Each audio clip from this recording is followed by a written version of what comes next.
আসসালামু আলাইকুম প্রিয় ভাই বোন, আপনারা সবাই কেমন আছেন? আশা করি সবাই ভালো আছেন। আমি ভালো আছি আলহামদুলিল্লাহ। কিন্তু আমাদের ফেনী এবং নোয়াখালী এই অঞ্চলগুলোর মানুষ ভালো নয়।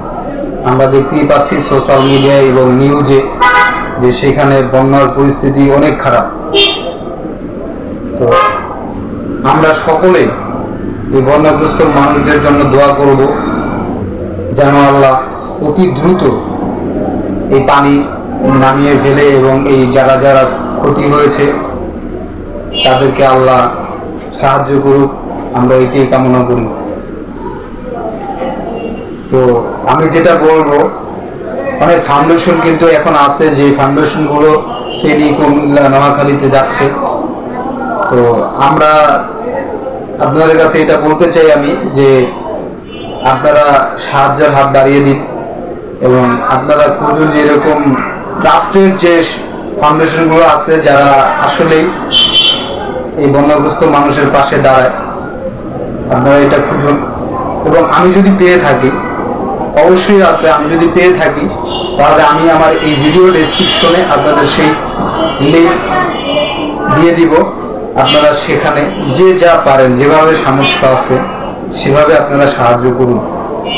দেখেন ওইখানে এখন বিদ্যুৎ নাই, আমরা এখন বিদ্যুৎ পাচ্ছি, নেট পাচ্ছি, নেটওয়ার্ক পাচ্ছি, কিন্তু ওইখানে যে দেখেন এগুলো কিছুই নাই।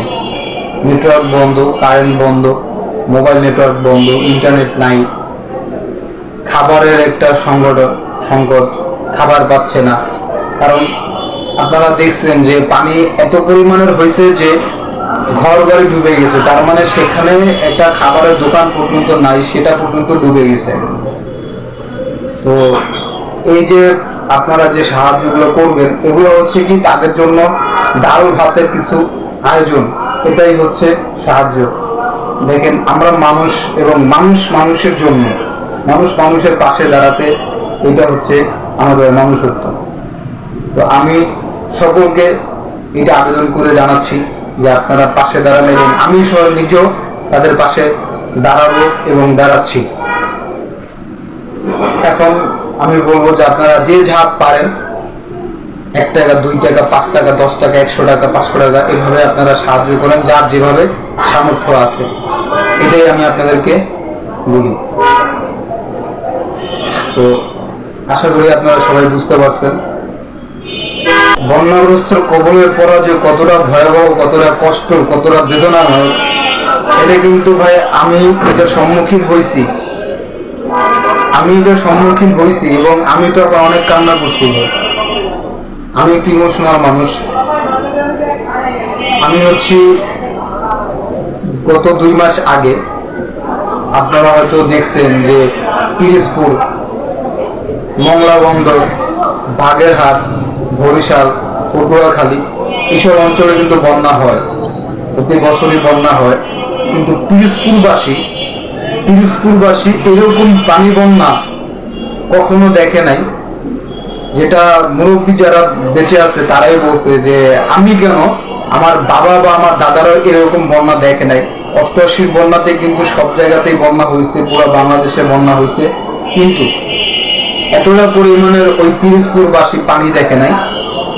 আমার ঘরের মধ্যে আমার এই যে খাঁচার যে শেষ হাড্ডিটা, ঠিক এই পর্যন্ত মানে ছুঁই ছিল পানি। আমি নিজে স্বয়ং এটা মার্ক করে রেখেছি, কারণ আমি যতদিন বেঁচে থাকবো এবং আমার যে পরবর্তী জেনারেশন আসবে তাদেরকে আমি বলতে পারবো যে পিরিজপুরবাসী এত পরিমাণের পানির সম্মুখীন হয়েছে। এবং শুধু যে পানি ছিল তাও কিন্তু না, টানা 26 ঘন্টা ঝড় ছিল, বাতাস ছিল এবং বৃষ্টি ছিল। মানুষ যে কোথাও যে আশ্রয় নিবে সেটার কোনো অবস্থা ছিল না, কারণ একটা হচ্ছে বৃষ্টি, 2 হচ্ছে প্রচুর পরিমাণে বাতাস, মানে যে বাতাসে আপনার এই পানি উঠার কারণে প্রত্যেকটা গাছের গোড়া নরম হয়ে গেছে এবং এই ছোট ছোট বা বড় বড় কিছু কিছু বাতাসের কারণে ওই গাছগুলো সব কিন্তু ভেঙে পড়ছে, যেটা হচ্ছে কারো বাড়ির উপরে পড়ছে, কারো বিদ্যুতের পিলার নিয়ে তার নিয়ে পড়ে গেছে এবং কারো মানুষের গায়ের উপরে পড়ছে। এভাবে কিন্তু অনেক ক্ষতি হয়েছে, যেটা আমি স্বয়ং নিজে সাক্ষী। এবং আপনাদেরকে আমি ভিডিওতে কিছু কিছু ক্লিপ দেখাই দিব। এটা হচ্ছে আমার গ্রামের, আমার অঞ্চলে।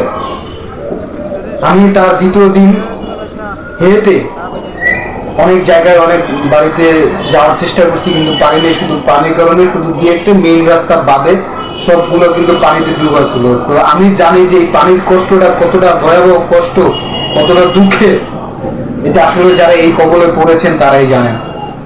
আমার মতো অনেক আছেন যারা এই বন্যাগ্রস্ত মানুষের কবলে পড়ছেন, এখন তারা কিন্তু বন্যা থেকে বেঁচেছেন। কিন্তু আজকে দেখেন এই যে কুমিল্লা, ফেনী, নোয়াখালীতে কিন্তু প্রচুর পরিমাণে ভয়াবহ বন্যা দেখা দিচ্ছে, যেটা হচ্ছে পিরোজপুর থেকেও অনেক অনেক অনেক ভয়াবহ। কারণ নোয়াখালীতে কিন্তু আপনার এখন ঘর টিনের ছুঁই ছুঁই হয়ে গেছে, মানুষ যে একটা আশ্রয় নিবে সেটার পর্যন্ত ব্যবস্থা তারা পাচ্ছে না এবং কোথাও যাওয়ার কোনো ওয়ে পাচ্ছে না তারা খুঁজে।